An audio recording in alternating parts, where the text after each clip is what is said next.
Good morning and welcome to the Energyst webinar. I'm Tim McManan-Smith, editor of the Energyst. And today the webinar is about the new normal of energy, using flexible energy solutions to de-risk energy security and manage market volatility.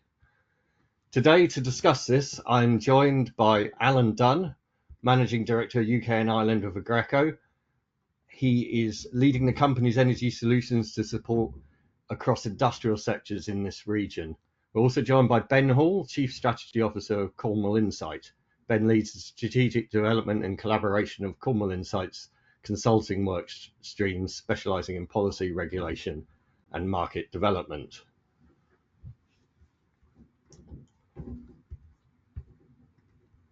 Today we're going to cover Rebalancing the Energy Transition, the key findings from Aggreko's C-suite report, which they did a survey of over 400 C-suite individuals, and so it'll give a bit of insight into what the thinking's like at the board level. And there's policy and regulation and the market and what's changed since the research, and then we look at becoming more grid dynamic and the advantages of temporary energy solutions. Throughout the session, please feel free to ask questions. Anything that springs to mind, there's a question panel on your right, and I'll try and put as many of those as I can to both Alan and Ben in the Q&A session. But first of all, just before we start properly, I'd like to kick off with a poll, and if we could just have a look at what is your organisation's greatest energy challenge? Just a single one. Is it rising costs, resilience, security, access to new technology, or decarbonisation? I'll just leave that for 15 seconds or so.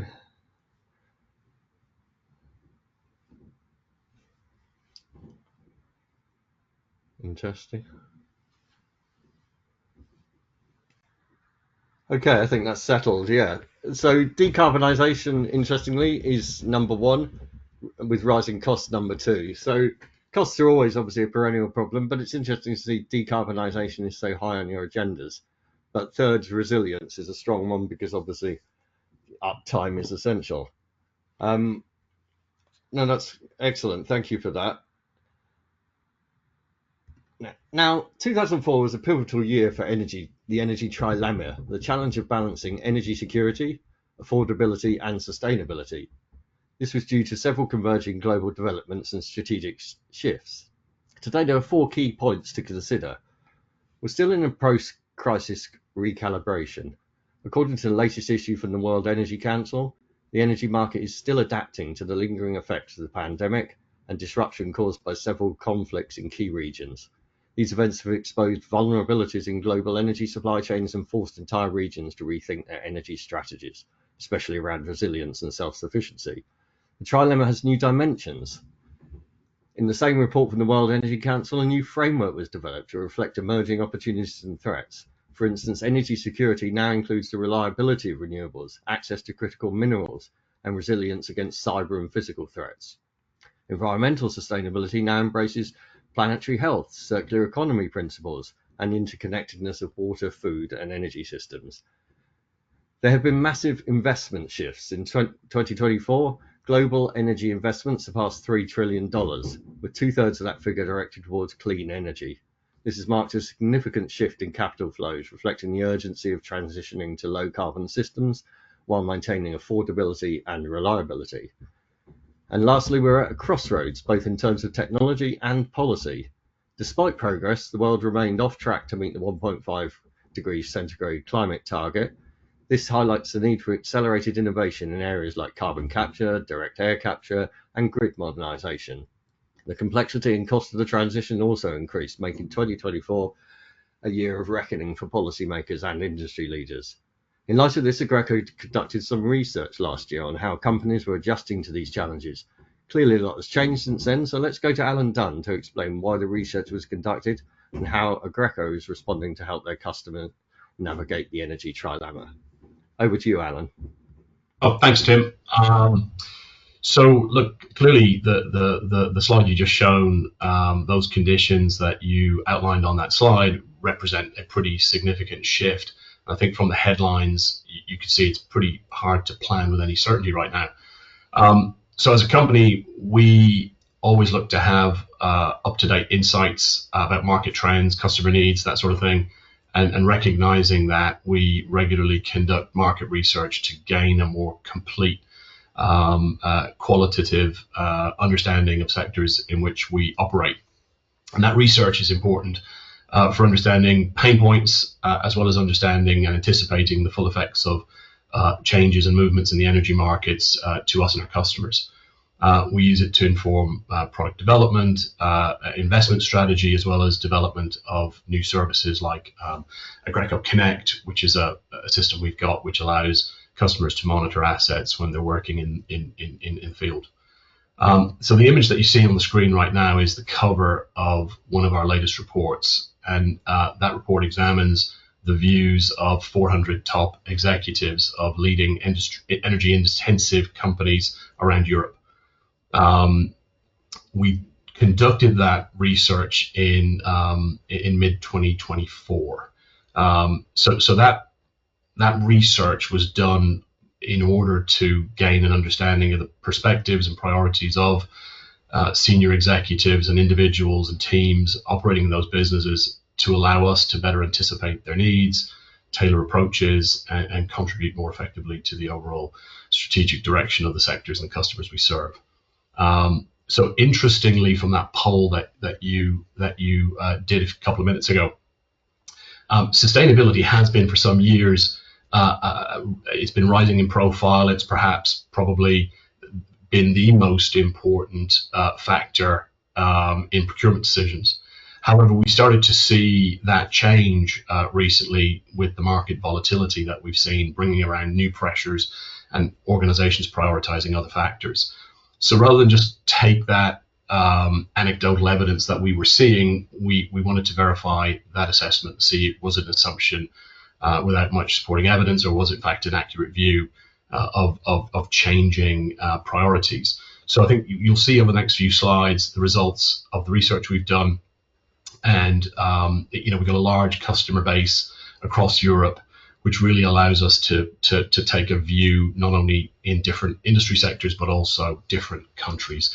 And this report really did just that. So as I said earlier, the CEOs that we surveyed all worked in energy-intensive businesses, manufacturing businesses, data center businesses, and petrochemicals. So those were the three sectors we chose. The objective of that survey was to understand priorities, energy transition priorities, how they were evolving in the context of a changing world, any sector or geographic differences, as well as any synergies. I think ultimately, if you want to develop the most effective range of energy solutions, you need to fully align with the views of those in charge of budget, strategy, objectives.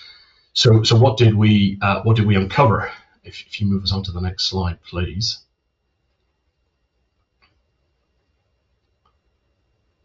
I think arguably the most important thing that came out of the survey related to timelines. So half of the sample said that they'd extended their timelines for reaching net zero, while 37% had said they'd adjusted short-term goals, but were otherwise on track to achieve net zero. So quite a meaningful impact of the changing market scenario on strategic direction. On the other end of the scale, only 9% said that the sort of market volatility had caused them to accelerate timescales, or only 4% said that their plans remained unchanged. Now, those findings appear to have also been reflected in recent moves at a policy level. Late May, for example, the EU cited rising costs as one of the drivers for a more flexible approach to the climate goals. Now, whether that materializes or not is another matter, but I think it nevertheless highlights why research of this kind is so important. If you can move us on to the next slide, please. So I mentioned earlier that one of the objectives of this was to see if there were any geographic differences across Europe. And broadly, the views were the same. In Germany and France, the majority said that they had extended timescales around achieving net zero. That's same in Italy. UK, the majority had said that they had adjusted short-term goals, were still on track to achieve the targets around net zero that they'd set before the energy crisis took hold. And less than 10%, of respondents said that they had not changed their plans at all. So there have been some changes there across Europe broadly in the same way. You could move us on to the next slide, please.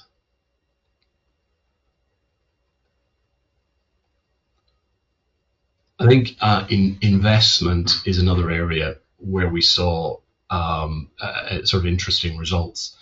80% of those people surveyed expected to increase their investment in their energy transition over the next 12 months. And of that 80%, 30% said that they would be increasing that investment pretty substantially. The results were pretty similar across the different geographies, and it was markedly so. I think that momentum, since we carried out the survey, there have been a number of announcements from various European governments, all pledging multi-billion euro investments to upgrade their energy infrastructure, France, Germany, and Italy included. And I think that highlights just how diverse the landscape is for many businesses right now. Some businesses will find that their national governments and the infrastructure is an ally for balancing their competing demands, while in other countries they might find that it actually holds them back and it's much more difficult. You move us on to the next slide, please. So the final finding from the report, it's not surprising, but it does show the true impact of market volatility. So in short, reducing cost and delivering a commercial advantage were considered the top priorities in relation to the energy transition. This response is largely down to the timing of our research, which was very close to the effects of the energy crisis, the rising cost, the inflation, and supply chain disruption, all happening around the same time as we conducted this research. Still, I think it's an important finding, because for us, the focus now has to be on reducing costs and improving profitability for our customers. I think as you improve efficiency, you naturally reduce operating costs, lower consumption of things like diesel, natural gas, that sort of thing, and thereby reduce emissions. So by focusing on that efficiency, cost, and commercial advantage, you're actually finding a way to best balance all these various demands that businesses currently face. So I'm going to hand over to Ben Hall now at Cornwall Insight, and he'll give us an overview of the market since Aggreko published the report. Great stuff. Thanks, Alan. Good morning, everyone. So yeah, in this session, I'll be talking about the latest developments in market prices, so for energy, but also changes in policy and regulation. So in particular, over what's happened over the last year since the report from Aggreko. So if we move on to my first slide, we'll talk about the energy trilemma a few times today. So it was first really coined as a concept for setting energy policy, but today it's massively important for businesses. It's not just a conceptual model. Really, it's a real operational challenge for large energy users. So they're continually trying to navigate between keeping operations running, so making sure we're reliable and secure, managing the energy costs, so around affordability and looking at financial risk as well. And then, as we saw in the poll, meeting decarbonization goals and also public expectations. So that's around sustainability. So to get the best results as a business, you really have to be increasingly active here. So rather than being passive, you need a broad view of how to integrate your planning. So this could include things like investing in smart energy management systems to help optimize your consumption in real time. It could be participating in flexibility markets, which we're seeing increasingly from businesses. So getting paid to adjust your load based on the needs of the grid, so AKA demand side response.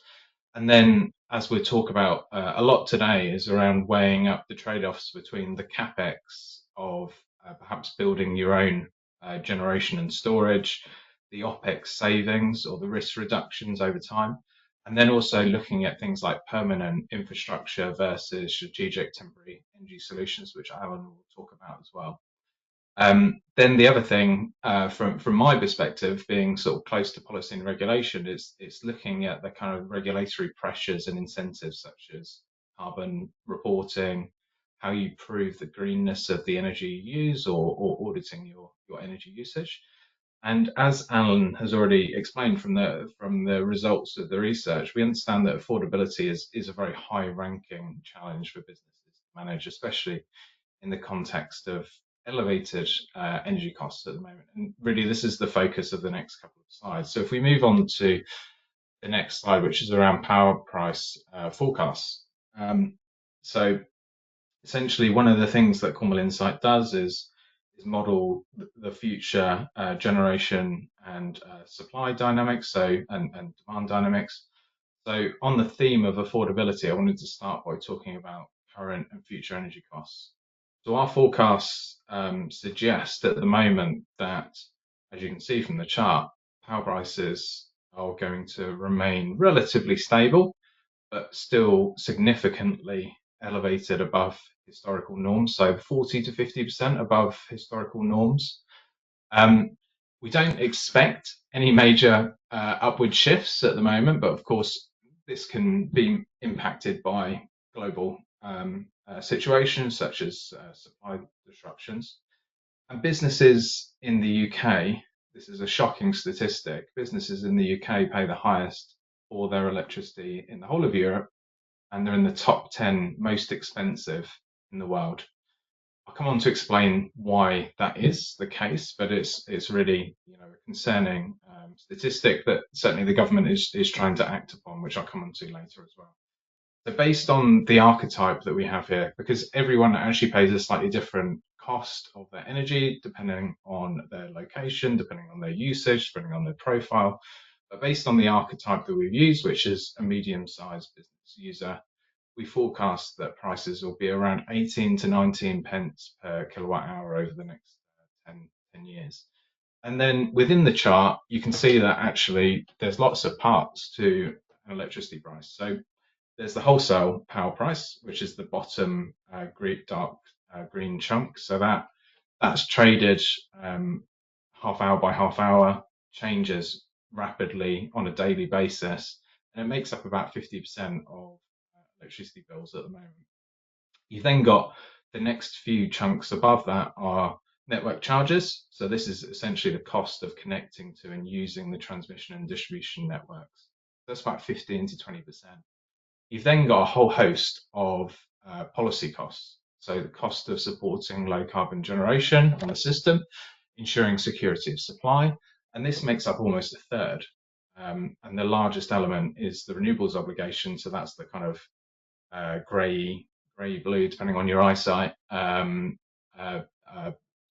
chunk there, and that's a large proportion of the bill, but it will be reducing. So you can see actually that grey bar does reduce over time. The reason being is that the renewables obligation is closed, and a lot of the early adopters in that scheme are phasing of support. So if we move on to what's actually going on in the wholesale markets, because that's really what's driving the big costs at the moment. So they make up the largest proportion of the bill, as I said, and they really are constantly changing. They're competitive markets, they're traded markets. We see significant price changes most days, or even more granularly, potentially. They've come off from their historic highs that you can see from 2022, where, let's be honest, prices were very concerning for businesses and households as well in terms of affordability. They were driven up to that level, as everyone knows, because there was a post-COVID demand surge, there was the war in Ukraine, and then there was global gas market disruption. But when you look at the prices over the whole 5-year or 4 and a bit year period that we've got on the chart, you can see that historically, and for a long period well before that, we actually had relative stability in wholesale power prices. So, and gas as well. So power was around £50 a megawatt hour, and gas was about 50p. So significantly lower than where we are today. So let's talk a bit about some of the reasons of what's going on. So the UK is a major importer of gas, often in the form of LNG, and therefore it's directly impacted by movements in international natural gas and LNG prices. And there's a lot of competition for LNG cargoes, especially from Asia. And this has really raised spot prices, and it's seeing those prices remain high versus historical norms over that period. We only have very limited storage facilities. So by that I mean storage of gas. So in the winter months, if it's a very cold winter, for instance, and gas demand goes up, or we need a lot of gas for power generation, we can then be really impacted by short-term market fluctuations. If you compare that to, say, Germany and France, which were part of the survey as well, they have much larger storage capabilities. So in Britain, electricity prices are set by the marginal generator. That's pretty much how it works in most markets. And this is almost always gas-fired power plant. So there's you can see there's a huge link between electricity and gas prices on a wholesale basis, but also when you're looking at delivered electricity costs as well. So even with increasing renewable penetration, gas is needed to meet demand, and it will set the price for everyone when it's needed. So it's really holding those costs up high. So if you think about some of the reasons why our prices are significantly higher than others. So we are reliant on volatile global markets, as I've mentioned.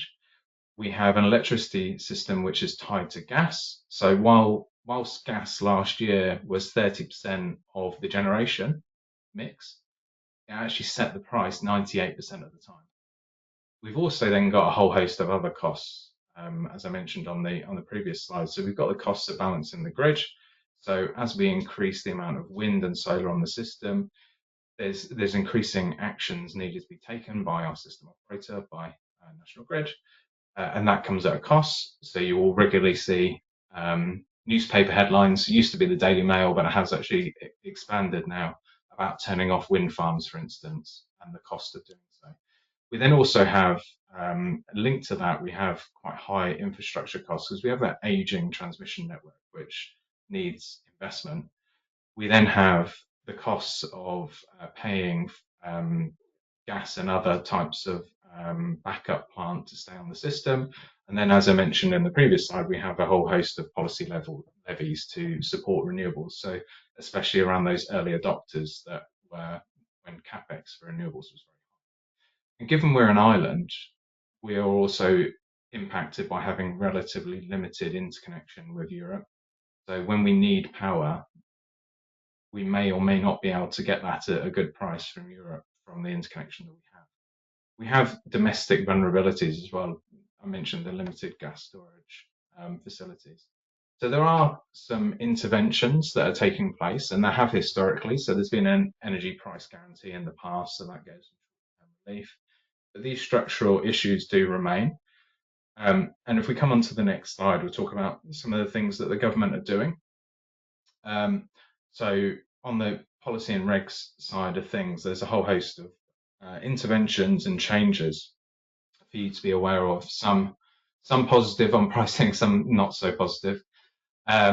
So the government has recently announced plans to broaden the exemptions from low carbon levies as part of its wider industrial competitive plan.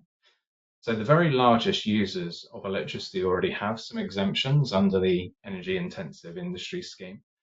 And this latest announcement, which was just a few weeks back, is essentially an expansion of that relief to the next tier down, major electricity users. And based on our assessments, this could cut power costs by up to 25% for eligible users.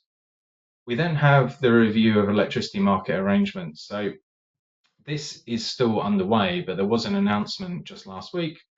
And essentially, the government has been reviewing the design of our electricity market to make sure it's fit for purpose in future. One of the options that was being looked at was the introduction of zonal prices. So you probably would have seen quite a lot of coverage of that. is no longer on the table. Basically, that would have meant that prices paid by consumers and paid to generators would have varied based on their area that they're located. But that's been pushed to one side as was deemed to not be suitable at this time. So it's decided instead to reform the national pricing structure. So in practice, this actually still means that there will be, in theory, greater variability in the price that you'll pay based on your location. But rather than doing that through the wholesale market, there'll be other ways. So one of the ways that they are looking at providing a better signal to generators and the location of consumers is through network charging. And this review also aims to limit the year-on-year changes in transmission costs, to make it more predictable for investors in generation assets.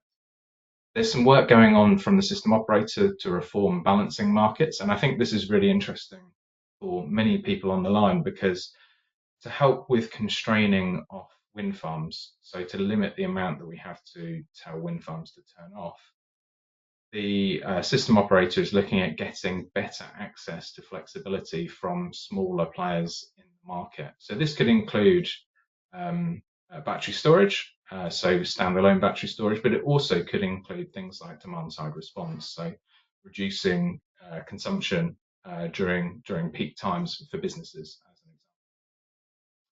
example. Connection reforms, for those of you who are trying to build new facilities or looking to get connected to the grid, you'll know that this has been difficult. The queues to get connected are very, very long. And there's a reform that's going through at the moment from the government, which is aimed at shortening the queues to get connected to the grid. So essentially the queue is currently being prioritized based on readiness to connect. So I think probably a positive mainly for renewables and battery storage looking to connect to the grid, but perhaps for yourselves as well as energy users. And then just finally, there's a lot of legacy support schemes for supporting renewables. So the renewables obligation and the feed-in tariff, and they are going to fall because basically the assets have had their years of support, or they will do over the next few years, and those costs for consumers will start to fall. But there are some replacement and new levies to be aware of. So one of them is the RAB levy for covering the costs of Sizewell's construction. We don't know the exact timings, but it's likely to be the next couple of years, and that could add something like £4 a megawatt hour to an electricity bill. So the next one is the DPA, Dispatchable Power Agreement. And the idea here is it's supporting carbon capture and storage in particular, which can be quite flexible on the grid. We have the first agreement in place. So the East Coast cluster for CCUS has been signed with the Low Carbon Contract Company. That's going to come online in 2028. And the headline for users is that could add a couple of pounds per megawatt hour to a bill, and it will probably come in the form of the CFD cost, so an increase to the CFD cost. And then finally, there's also a dispatchable CFD. So currently, support for biomass, such as Drax and others, finishes in 2027, but the government has signed a contract with Drax to keep it on the system, supporting the biomass between 2027 and 2031. And again, that will probably cost a couple of pounds a megawatt hour.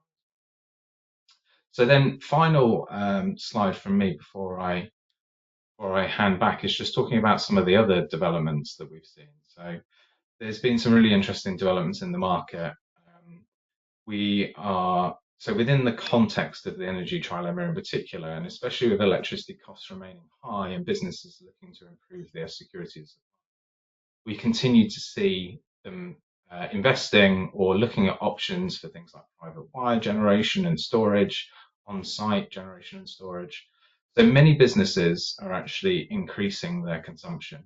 So whilst as a country we are actually seeing a slight reduction in demand, many businesses are actually increasing their consumption and want to achieve net zero in the next few years, although, as Alan explained earlier on, some of them are putting back the dates at which they're trying to achieve it. So that was from a recent PwC survey. But any action that's taken in generation and storage has got to be commercially viable. It's got to be cost effective. We're seeing quite a lot of rooftop solar and on-site solar being a strong growth across Europe. So capex has dropped and power prices remain high, especially in the UK, as we talked about. There's huge potential for rooftop solar in the UK. So there was a piece of research done, I think it was last year, that suggested we could have 25 gigawatts of rooftop solar just on our warehouses in the UK. So to put that into context, across the UK, we have 18 gigawatts of operating solar across all of the solar farms and all the rooftops. So really significant growth potential there. And there was nearly 300 megawatts of commercial rooftop solar built last year. So about 20% of all solar capacity added in the UK was rooftop commercial. But this probably isn't actually growing as fast as you might expect. And the reason for that is there are still significant capex requirements, and there's also significant uncertainty on payback. Battery storage is another growing technology in the UK.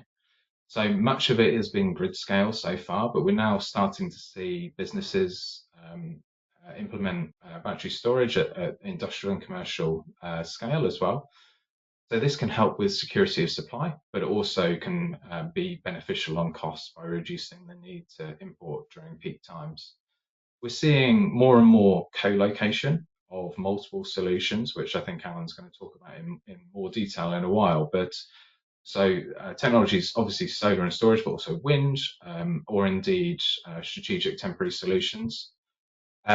In practice, many of these may actually operate independently. So whilst they might be co-located in the sense that you might have multiple assets within the same site, it's relatively challenging to get the engineering, so the control systems, the regulatory, so from a planning, grid code, market access, and then obviously the financing, as I say, there's obviously some uncertainties around the paybacks to get pure co-location. Let me hand back to Tim now, who I think is going to do a quick poll. Yes, thanks for that, Ben. Living up to your company's name, that's very insightful. Yes, if you wouldn't mind answering a quick question here from poll, has or is your organisation changing your current energy strategy in response to recent market conditions?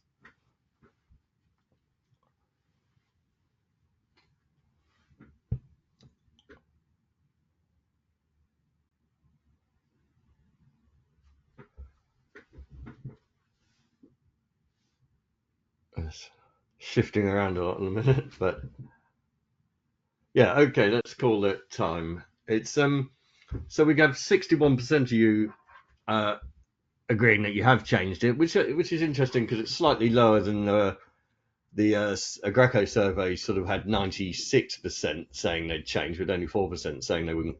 They're not changing their path, but it's certainly the 39% think they're on track to achieve net zero and not change their targets even with the current conditions. So no, that's great.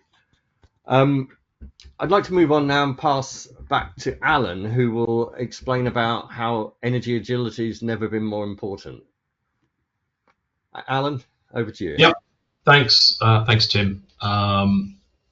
Okay, so I think as our research has shown, and as some of the points brought out by the previous slides have also shown that priorities are shifting for many businesses, and we're seeing a new normal for energy, with affordability being the main driver or the main priority, followed by reliability, security, and finally sustainability.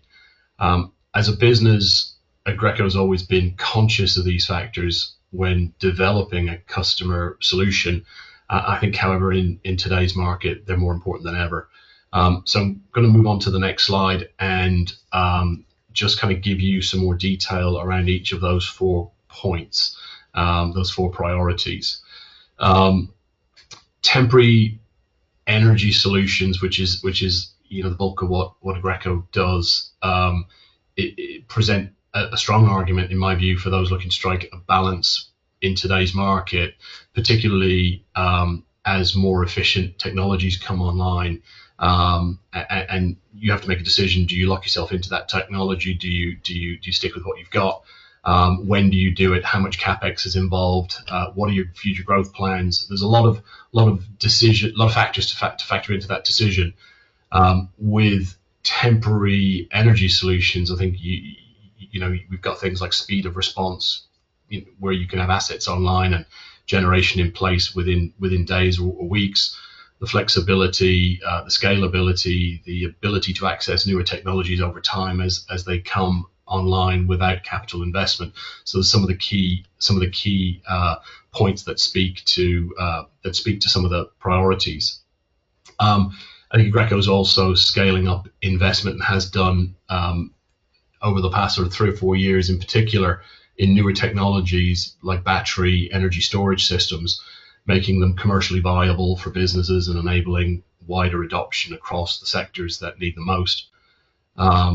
We've also invested a lot of time in developing data and in order to understand exactly how our customers use and consume power, and therefore what we can do to provide that to them in the most effective and cost-effective way.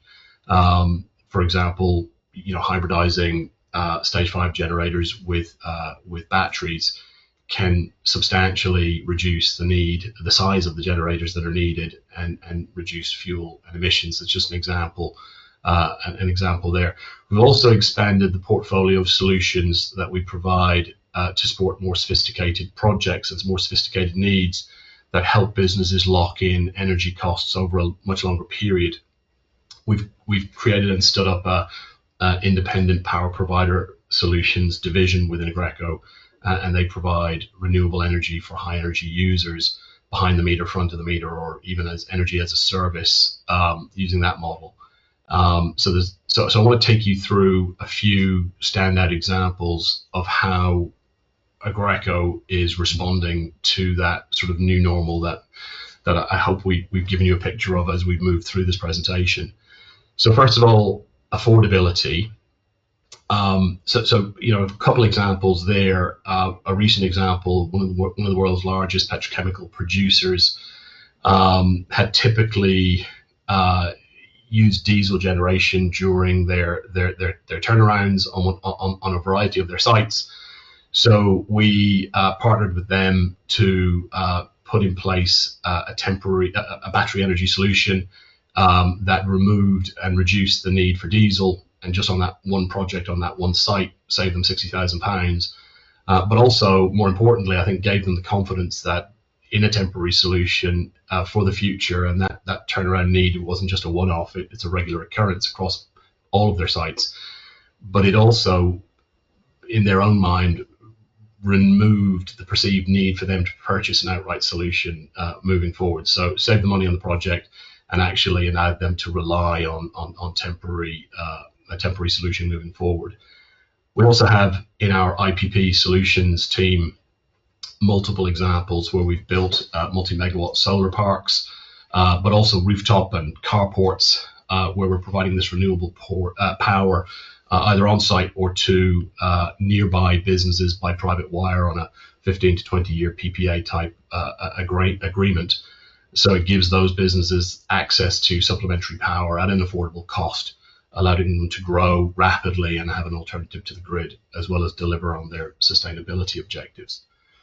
Around reliability, one standout case that sort of came across my desk when we were preparing for this webinar was actually in Italy rather than the UK, and it was a global pharmaceutical company who had experienced a number of site-wide power failures due to faulty UPSs. So within days, we had a battery solution on site acting as a replacement UPS, and then following data analysis through our remote monitoring system, we can clearly see that what was happening and how reliable the battery was performing in that situation. So that for that customer alleviated doubts about the reliability or the longevity of that solution, and it enabled us to provide that solution to that customer until they were able to solve the root cause of their problem. Security, we helped another customer in Dublin in Ireland to secure power over a longer period when they had constructed a new facility, but were then faced with a fairly substantial delay to their grid connection. So we use gas generators to supplement existing supply, giving them the flexibility to scale up or down depending on the site's needs. That saved that particular company sort of fairly substantial numbers in terms of lost production and revenue whilst they were waiting for their mains supply. The advent of virtual gas pipelines has also opened that to a lot more customers who may not be connected to the natural gas system, or where it's very expensive to do so. And having virtual pipelines where essentially you can benefit from gas generation without necessarily having to go to the expense of putting in a gas supply. And we're seeing more and more customers see that as a realistic option to give them that sort of bridging ability of a year, 2 years until they get their main supply. And finally, sustainability. A really good example there is we do a lot of work with Sir Robert McAlpine Construction Infrastructure Company about how core operations, cost, and sustainability can all be balanced using our solutions. So we ran a trial on one of their sites where we were able to both reduce emissions produced by the company's tower crane operations by more than 85%, and also save them over 87,000 litres of fuel in the same 4-week period. So it's a very practical example of how changing the approach can drive real cost savings, but also achieve sustainability goals at the same time. One of the side benefits of that was also safety, a fairly substantial safety improvement on the site. There's a lot less fuel consumption means a lot fewer safe fuel deliveries, so less vehicle movements on congested sites, resulting in a fairly substantial improvement to their overall safety score. So if you can move us on to the next slide, please. Okay, so the 4 points I mentioned on the previous slide really sort of shape Aggreko's strategy and helping us navigate customers' needs with them. And we've created Aggreko World, which is an interactive tool which helps customers take inspiration from different sectors and different solutions. So in this particular example that you're seeing now, we're looking at a manufacturing site. And that manufacturing site, you can see we brought together battery energy solutions. We've combined it with solar and a decentralized energy power generation package, which all work together to reinforce security and supply and stabilize costs and reduce carbon. We've also got data centers, and you can see now the videos sort of focusing in on a data center where we have both internal and external solutions, whether it be gas generation outside and load banks and for commissioning and testing inside. And finally, in a utility sector, an application that we do a lot of offshore, which is bubble curtains supplied by oil-free air compressors running on stage 5 engines, which create sort of safe environments during the construction of the pylons.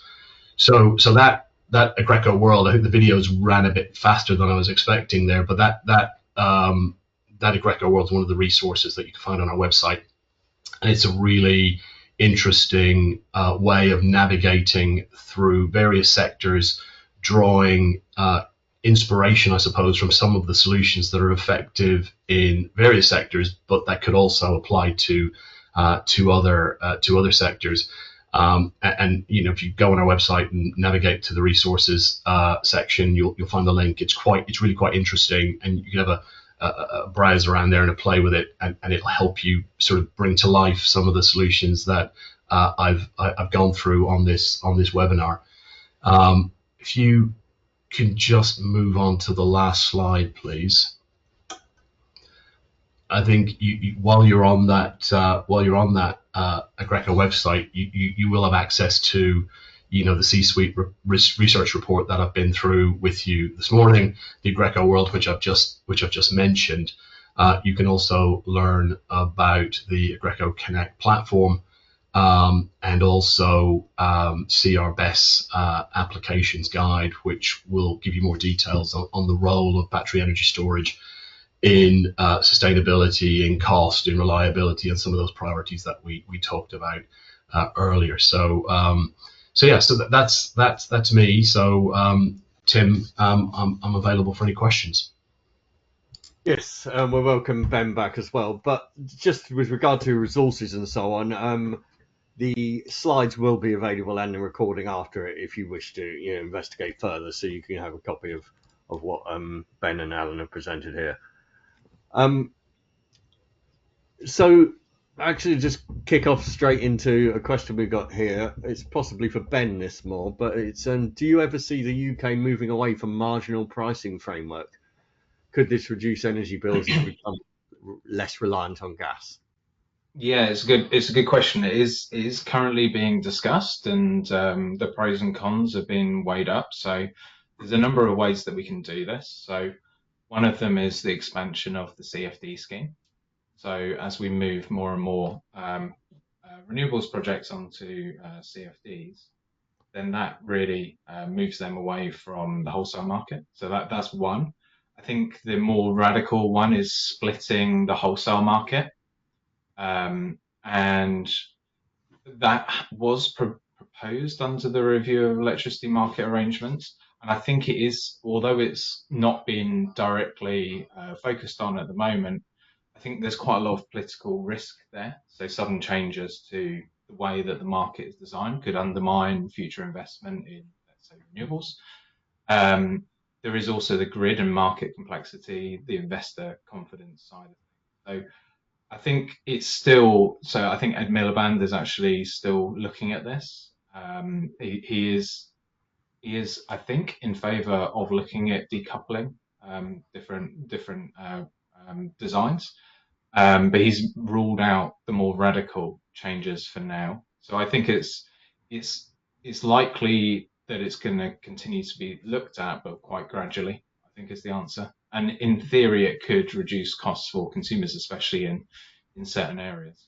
Whilst you're talking, Ben, I think this is a Ben question as well. Can we at least have some sense about how much these costs are going to be, for example, for DPA?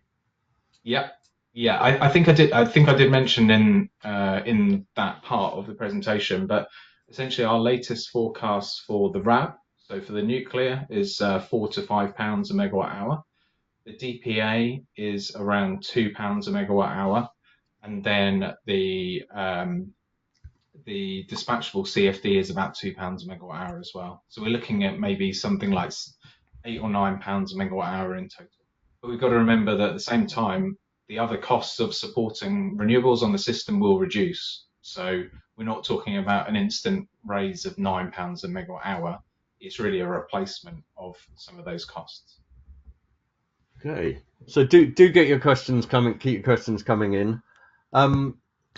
This one's probably for both of you, because it's are you seeing customers considering or using batteries to overcome capacity constraints, and do you consider that a viable proposition?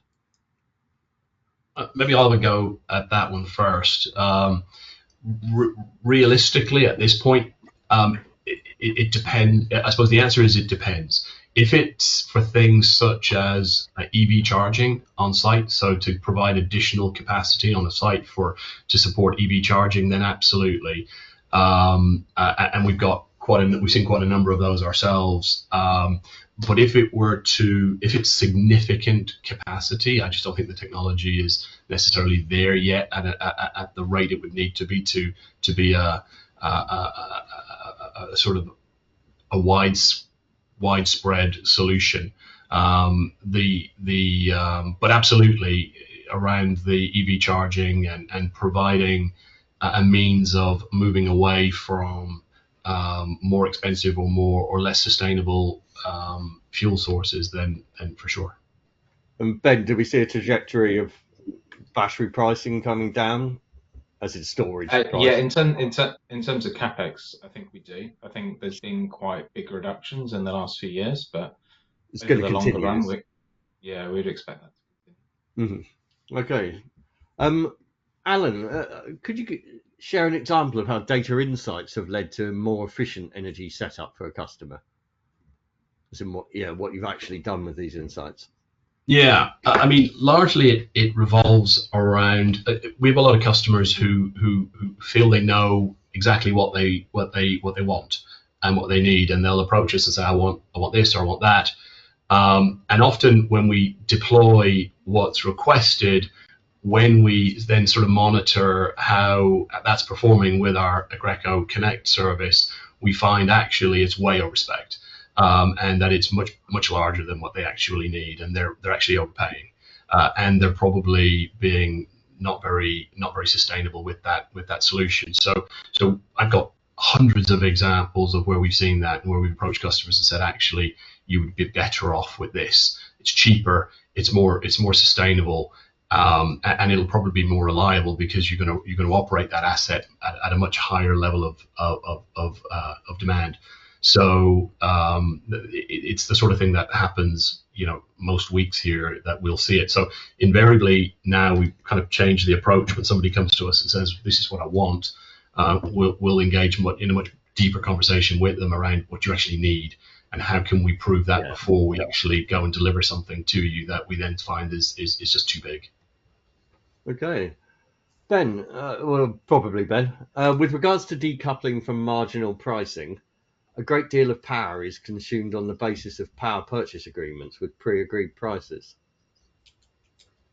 No, that's very true. So a lot of renewables in particular is set at basically fixed prices for perhaps a couple of years, or in some cases over long term. So yeah, they wouldn't see the direct impact of decoupling of energy prices. So back to you, Alan. Actually, why do you say battery tech not there? There are grid scale battery farms, so why not on private industrial footprints? I think my answer was more around it depends on the size of the demand, and the cost of deploying that solution for one business on one site, and how are you going to recharge that battery? Do you really have enough renewables to be able to charge it on site, or are you going to use the mains to charge? So it's not that the technology. It's not necessarily the technology is not there, and maybe I misphrased that. It's more about the cost of that technology. For individual businesses, yes, there's multiple industrial scale battery farms online and being brought online that are being, largely charged by renewable energy, and when factored across how that will get deployed to the grid, that makes commercial sense. But trying to deploy that in one business, becomes more challenging at scale. At a smaller scale, it's much more efficient and much cheaper, and actually ends up working, and I think that's my answer to that. It's not the technology is not there; it's the cost of that technology at scale. And something that occurred to me was that if sort of 96% have changed their plans due to market conditions, it was only 4% who said we're absolutely carrying on. Won't there always be something better to spend their money on? Is there a danger that these things will always get put off because there'll always be another crisis or a cost or a place to put your money?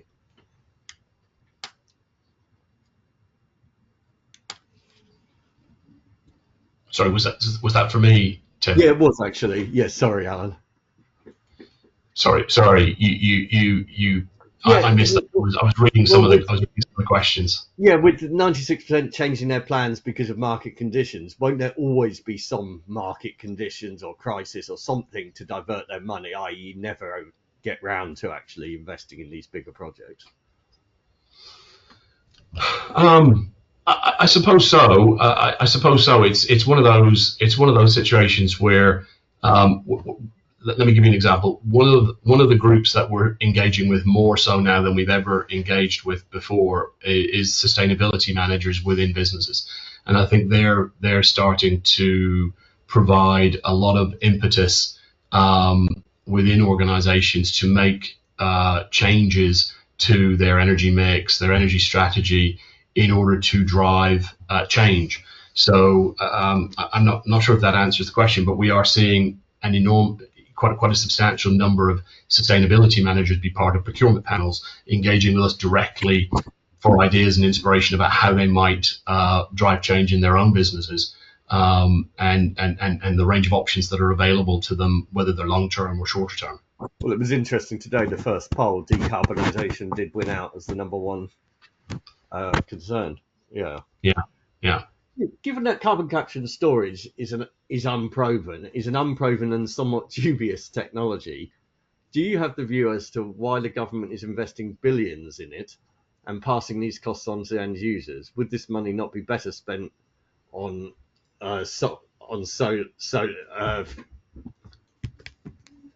solaring the fixed assets like warehouses? Oh, solaring, yeah, putting solar panels onto warehouses and so on, and doing things like that. Yeah. Yeah. Do you want me to start that one, Tim? Yeah, that'd be great. Yeah. So I think decarbonisation and net zero is all about having a range of technologies. So rather than putting all our eggs into one basket, because we know that there's pros and cons of solar and wind, intermittency being one. The idea with CCUS is that it is helpful to decarbonise hard to decarbonise sectors such as heavy industry, hydrogen production, bioenergy as well. And as with all technologies, in the lead up to fully developing them at scale, they do cost more money. So if you think about how much wind and solar used to cost, multiple, like 10 times the price that it is now. And look at what's happened with the investment across the globe with those costs. They've come down significantly as you kind of prove the concept and get them rolled out over a larger scale. So I appreciate that it is an unproven technology. The government believes that it has a role to play, a relatively small role compared to some other technologies, but it does need some support to get it off the ground, to get it going, to really make a difference to the net zero journey. If we could move on to the next slide, I just want to ask a last poll question of everyone before everyone starts to head off, and it's just actually for further research as would you be open to a brief interview about your energy challenges for an industry insights piece? I won't read the answers to this. This is just something, but if you are, we'll contact you afterwards. That's great if you're willing to chat about this. And all that remains really for me now is to thank Alan and Ben for their insights and to thank you for tuning in, and I hope you found it useful. You can end the poll now. Thank you. Thanks, everyone.